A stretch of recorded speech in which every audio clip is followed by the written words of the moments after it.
Do you think retirement is expensive? Traveling after retirement will drain your savings? Well, we're here to share 10 proven budget saving tricks and tips that will not drain your savings. Whether you are planning short adventures or long, slow travels, these hacks will help you stretch every dollar and still live your best life. Hi, I'm Yemi. And I'm Tokes. And you are watching Joyful Life Retirement. So we're a couple of retired people that are traveling the globe and bringing you knowledge and information on how you can do that too. And we promise that by the end of this video, you will have 10 powerful practical tips you can use right away. And also maybe trips. Yes. You may already set up your trips at the end of this. So tell us where you're watching from, what part of the world. Go ahead and put that down in the comment for us. Perhaps we've been in your neck of the world, or maybe we should put that on our list. Let's get into it. Yeah. What's our number one tip? Travel off-season. You will save a bunch of money when you're on flights and accommodation when you travel off-season. Now you have to do a little bit of research to find out which is off-season to where you're going. For example, in Indonesia, off-season is between November and March, but you can optimize or you can get the optimum month between April, May, and October. So true, so true. Talking about the off season, you want to watch out for weather changes in the regions that you're going to. The number 2 tip is using budget airlines and regional carriers. Folks, we did it all through Southeast Asia. One word of caution, just make sure you read the fine print. Sometimes they may have hidden fees that you're not used to, but that's a solid option to saving money. Number 3 tip. Number 3. Stay longer in one place. We have found that short-time stays tend to be a little bit more expensive, especially if you are renting an Airbnb. They will give you a good rate if you're staying longer than if you are on a short stay. That is so true. On this number 3 tip, quickly, folks, if you have the time to burn, when you go on Airbnb, search for a month rental instead of the week. You will see the drastic difference. We've done it before and we've been just amazed at the savings. Yeah, especially if you're retired and you have nowhere to go and plenty of time to get there. Yes, which is us. The number 4 tip is to choose affordable retirement-friendly countries. We have certainly been in a few of them: Ecuador, Vietnam, Malaysia. We've also been in those that are not quite budget savings. I guess you can just go for visits in those, but make sure you spend more time in those affordable retirement-friendly countries. There is a video that we've done, that we did in the past about some countries that are very affordable. We'll put the link in the description for you. Tip number 5. Mix paid tours with free expenses or free experiences. Now, the reason why we said that is because in a lot of places, museums and parks tend to be free. And you can do a walking tour. You can walk all over the place. That doesn't cost you anything. But should you choose to do a paid tour, be aware that that will cost you a little bit of money. And some of the places that they will take you to, you can actually go there and it will cost less than if you do a paid tour. He is so right with that. We're all about free, right? We will walk anywhere and it's good for your health. So make sure you use this very powerful tip as you travel the world.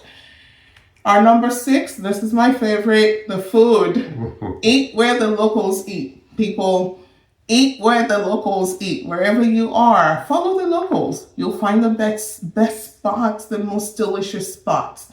That the food will be wholesome and delicious and will cost pennies.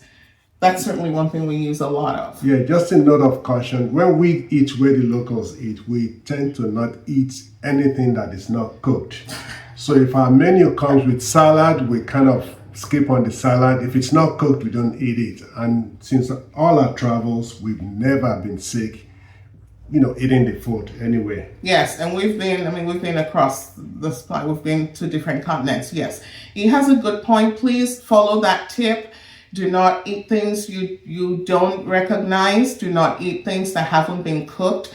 Our thinking is when things are cooked, they're nuked. So whatever is floating in there, it's already nuked. So, and we've never been sick. We've traveled with family, with our children, and nobody has come back with a tourist gut before. Yeah. That's a thing? Well, I think so. People do get sick a lot. Yes. Yeah. Anyway, on to tip number 7. Public transit. People, public transit can be your friend. And ride share hacks. Different parts of the world will have different ride share apps that you can download.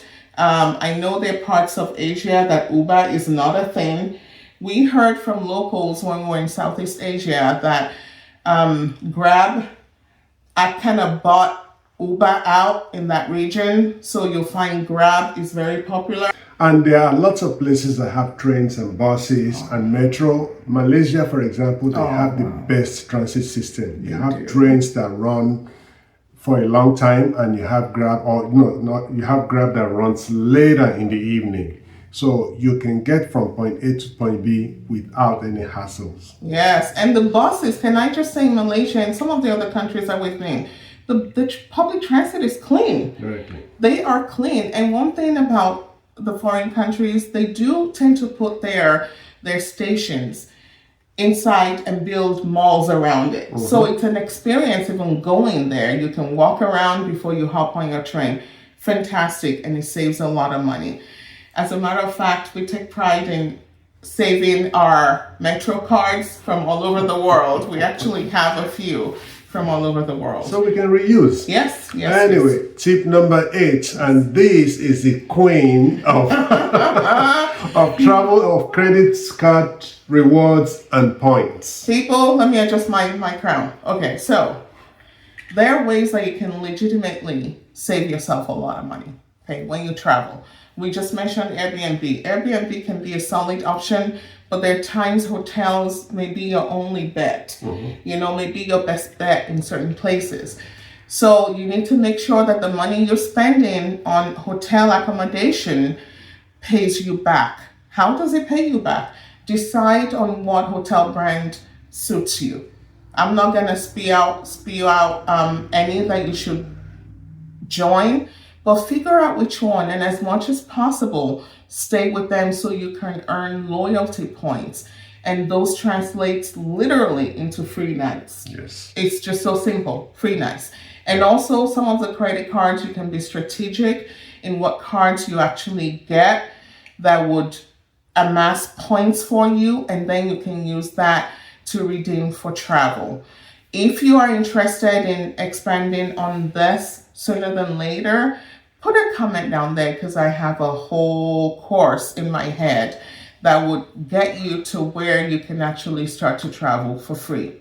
Yes. Guys, I said free, Free. So. Yes, we were in Southeast Asia for about 3.5 months, mm-hmm. and the amount we paid on hotels was so minimal that it was almost like we didn't spend anything. Yeah, it really was great. So stick with us. Go on ahead and hit that subscribe button if you're interested in any of these hacks.